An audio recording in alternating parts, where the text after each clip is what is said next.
Okay, guys, it's Thursday. You all know what that means. It's matchup preview time. Uh, we're going to jump right in. We're going to talk about the GOAT against Cake Magic. I don't know where you got cake from, but you make some delicious desserts, buddy. Keep it up. I love it. Can't wait to see what you got for me for the wedding. But that being said, we all know how this story ends. I beat Jared into oblivion and send him into a downward spiral, the likes of which that we see every single year. I wish I could say the likes of which we've never seen, but we know how this ends.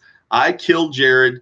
Jared winds up scuffling and panicking and just having a horrible year from this point on. James Conner isn't playable in pretty much any matchup, but at San Fran, that's a tough matchup. He's less than 100%, but hey, at least he's got 54 yards on his 21 carries this year. So definitely keep him in your lineup. I'm loving that.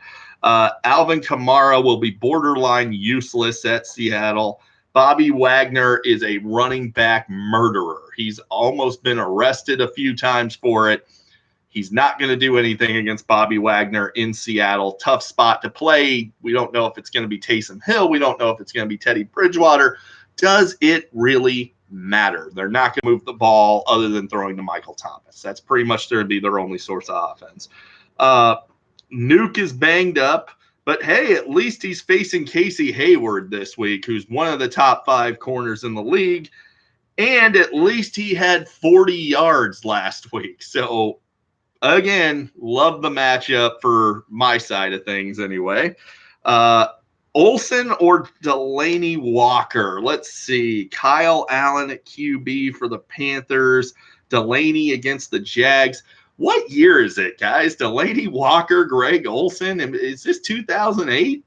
What the hell is going on here? So, yuck. I don't like either of them. I'd be looking to free agency. If I absolutely had to play one, I'd probably throw Delaney Walker in there tonight and hope he vultures Derrick Henry on a short touchdown. That's all you can hope for. Rodgers gets his first start of the season on my team. Week 3, I got his running mate, Devontae Adams. This is a Broncos team that looked really good last week, but got shredded by Derek Carr and Tyrell Williams in week 1.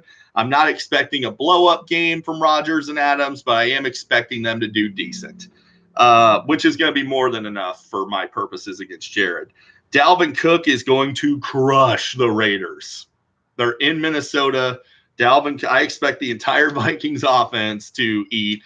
That's going to be a rough game. Raiders are going to get stomped. The last time Derrick Henry played the Jags, he had the greatest fantasy running back performance of the last decade with 238 yards rushing and 4 big tutties.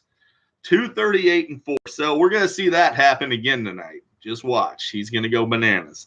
I got George Kittle for free, basically. He was instrumental in me getting Devontae Adams, so thank you, Reese. I appreciate you, buddy. David Montgomery and the Bears D on Monday night against the Redskins. Yikes. Look out, Jared. That one's going to sting. My bold prediction here is that heading into Monday night, I'm already going to have this thing locked up. I will have the lead heading into David Montgomery and the Bears D against nobody. So, of course, I'm going to win. Winner, the GOAT. Now, Tony Bell Ertz My Ears Jr., which is, again, the dumbest team name in fantasy history, versus John's second dumbest team name in fantasy history. Let's talk about John for a minute here. David Johnson versus anyone is a horrible matchup at this point. He's awful. He's not a good running back. And I think Cliff Kingsbury realizes that because they're not really getting him all that involved in the passing game. They'd rather throw 15 targets to Keyshawn Johnson and Larry Fitzgerald than they would give David Johnson a real crack at this. And it's because he sucks at football. Julio Jones does not suck at football. He looks to have finally shaken off the touchdown issues that have plagued him. He's got 3 already this year.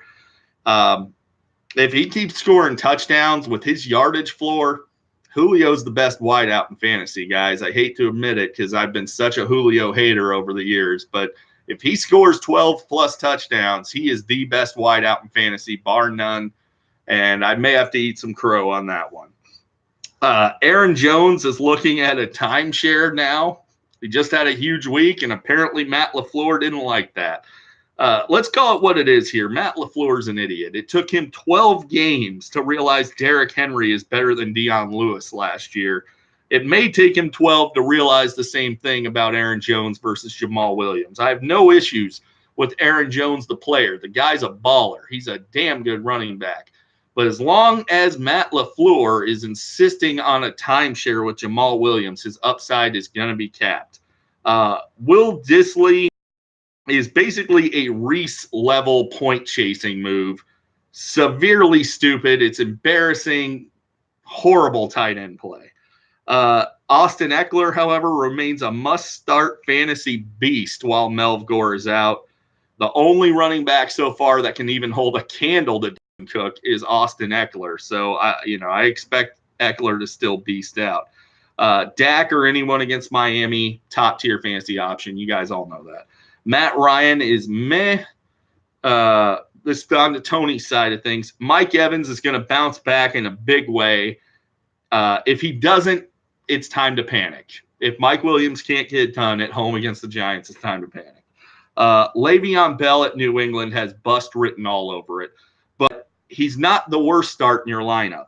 Josh Jacobs is playing hurt. He's sick. He just said on Instagram a little bit ago. He's on the road against a top 5 defense.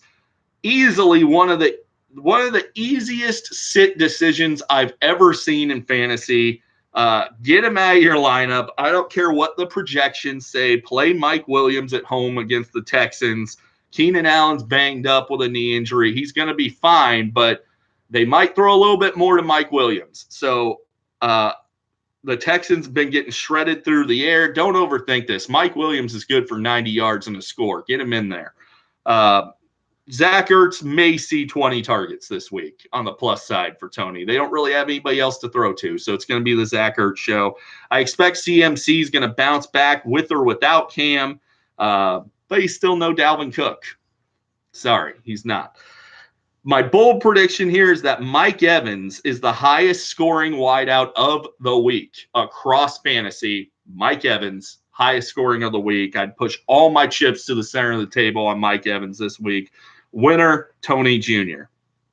Now, an interesting matchup, Joe versus Tony Sr. From Joe's side of things, this is a make-or-break game for Nick Chubb at home versus the Rams. They're a tough D, but Chubb, he could step up in this one and show everybody why he was a first-round pick. Carry-on he's in a borderline unplayable matchup against Philly. It's borderline. It's close. They struggle through the air. Their secondary kind of sucks, but they swallow up running backs with Fletcher Cox in the middle of that defense. They swallow up running backs. Devontae Freeman shouldn't really even be owned at this point, let alone started. I expect Allen Robinson, facing the softest pass defense in the NFL through the first 2 weeks, is going to have a pretty good game against the aforementioned Redskins. I expect the Bears to just completely dominate them in every facet of the game. If you have Bears, get them into your lineup. New arrivals Adam Thielen and George Kittle will, of course, have a huge day because I traded them to Joe in a week that he's playing Tony Sr., and isn't that always kind of how it goes? Those two are going to crush. Jimmy G is going to be solid this week, but in no way can he keep pace with Pat Mahomes. I mean, that's just what it is. It's Pat Mahomes. Now on the senior side of things, I expect Matt Breida is going to cruise to over 120 yards against the Steelers, but he doesn't score touchdowns, so who cares? He's basically the Julio Jones of last year of running backs. The Dallas defense against the Dolphins is borderline criminal. It shouldn't even be allowed. It's ridiculous.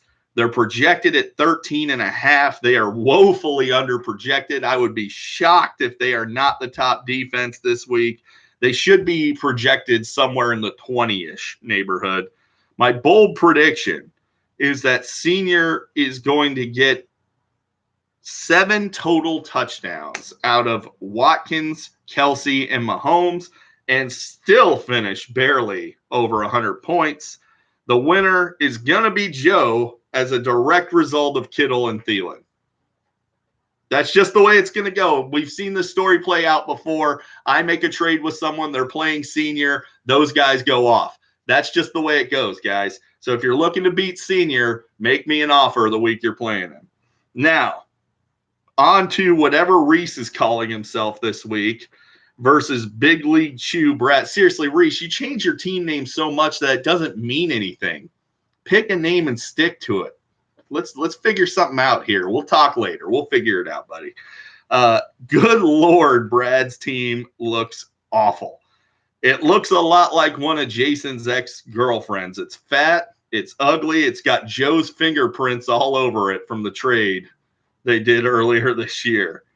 Brady should shred the Jets. Amari Cooper's going to torch the Dolphins. We all know this. Todd Gurley is likely headed for a great game against the Browns. It's just a gut feeling. He's facing off against Reese in fantasy. So I think Gurley's going to bite Reese in the ass this week and have a big game. Antonio Rapist Brown should be fine against the Jets. But what you should be asking yourself is your soul okay with playing this human pile of garbage to try to get a fantasy football win? Thought you were better than that. I'd be embarrassed. The Bucs D against Daniel Jones has potential to go negative. Get that out of there. Go find a different defense. You do not want any part of this. Daniel Jones looked like Dan Marino in the preseason. I'm not saying he's going to do that well. I'm saying the Bucs defense sucks, and there's a reason they waited the first 2 weeks to put Daniel Jones in. They're going to put him in a position to succeed, and he's going to do well against the Bucs. Marlon Mack hasn't practiced all week from Reese's side of things. Looks extremely questionable with a calf injury that could linger all season. Again, Steve ripped Reese off in that trade. Absolute rip-off. The Pats D, however, should once again be the best player on Reese's team this week. That's what happened last week. That's what will happen this week. The Pats D's for real, and they have a downy soft schedule. So good on you, Reese. He might have the number 1 fantasy defense there this year. Zeke versus the Dolphins is not highly questionable. He's going to cruise over 100 yards, at least 1 touchdown. Reese is getting all his Ravens into the pool for a likely shootout with the Chiefs. I love it. Right call, definitely. Hollywood Brown, Mark Andrews, Lamar Jackson. They're going to eat. It's going to be a shootout. My bold prediction in this one, though, is that Todd Gurley outscores Zeke at Miami. Winner, Brad. Suck it, Reese. Now, Jason versus Steve. This is a must-win for Jason, but it's a good thing because he's playing Steve, who's very easy to beat. Odell is going to have more trouble than you think with Aqib Talib. Aqib Talib is a very physical corner, and Odell doesn't like that. He doesn't like being bumped at the line. He doesn't like being hit every time the ball's thrown to him. Like most of Steve's lineup, Brandon Cooks is not playable this week as he is slated to see a lot of Denzel Ward, who is rapidly becoming a guy to avoid. You need to pay attention to when your top wideout plays the Browns. I know it's crazy, but Denzel Ward eats top-tier wideouts, so be careful with that. Brandon Cooks is no top-tier wideout, and the Rams will just pivot to throwing to Cooper Kupp and Robert Woods. That's what they'll do. So no need to even look Brandon Cooks' way when he's got Denzel Ward on him. Mason Crosby belongs in the free agent pool. If it wasn't for James Conner and Devonta Freeman, he'd be the worst player in any starting lineup in the league. And again, Frank Gore, what year is this? What are we doing? We got Jason Witten, Frank Gore out there. What is happening, guys? Baker should get it going with Jarvis Landry this week because Reese just cut Jarvis Landry, so that means he's about to go off. Michael Thomas will be fine against the Seahawks. I don't care that Breeze is out. They're going to target Michael Thomas 15 to 20 times in this game. They don't have anybody that can cover him in Seattle. Saquon versus the Bucks is truly terrifying. I'm so glad I'm not playing Jason this week. That is a scary proposition. And Carlos Hyde is going to tote the rock 20 times. He's getting the carries. So he's a volume-based RB2 until further notice, guys. My bold prediction this week is that this kind of smells like a Julian Edelman week to me. I say Edelman vultures Sony twice inside the 5. 2 easy scores. Jason wins this one by a country mile. Steve's team is a dumpster fire, and anybody who loses to him should be embarrassed. I will see you guys Tuesday with the recaps of my glorious victory.